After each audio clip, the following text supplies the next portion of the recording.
নতুন দেশে নতুন করে এলো রে নির্বাচন। কালীগঞ্জের কৃতি সন্তান তরুণ আলেম মুফতি আহমদ আব্দুল জলিল। ঝিনাইদহের কালীগঞ্জেই তার জন্ম ও বেড়ে ওঠা। শৈশব থেকেই তিনি ছিলেন মননশীল, পরিশ্রমী এবং আলোকিত সমাজ গড়ার লক্ষ্যে প্রতিশ্রুতিবদ্ধ। তিনি ইসলামী বিশ্ববিদ্যালয় থেকে অনার্স ও মাস্টার্স সম্পন্ন করেছেন, যশোর আমিনিয়া মাদ্রাসা থেকে কামিল পাশ করেছেন এবং জামিয়া ইসলামিয়া দারুল উলুম মাদানিয়া থেকে দাওরায়ে হাদিস অর্জন করেছেন। বর্তমানে ঢাকা বিশ্ববিদ্যালয়ে এমফিল গবেষক হিসেবে অধ্যয়নরত আছেন। রাজনীতিতে তিনি যুক্ত হয়েছেন ছাত্র জীবন থেকেই।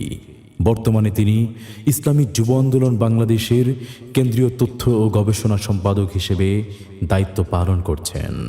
আসন্ন ত্রয়োদশ জাতীয় সংসদ নির্বাচনে ইসলামী আন্দোলন বাংলাদেশের মনোনীত সংসদ সদস্য পদপ্রার্থী হিসেবে তিনি ঝিনাইদহ ৪ তথা কালীগঞ্জ আসনে প্রতিদ্বন্দ্বিতা করবেন। জননেতা আহমদ আব্দুল জলিল বিশ্বাস করেন, সততা, জবাবদিহিতা এবং ন্যায়পরায়ণতাই প্রকৃত নেতৃত্বের পরিচয়।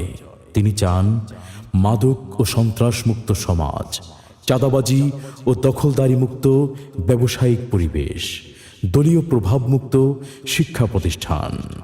প্রিয় ভোটারগণ, মুফতি আহমদ আব্দুল জলিলকে হাত পাখা মার্কায় আপনার মূল্যবান ভোট দিন।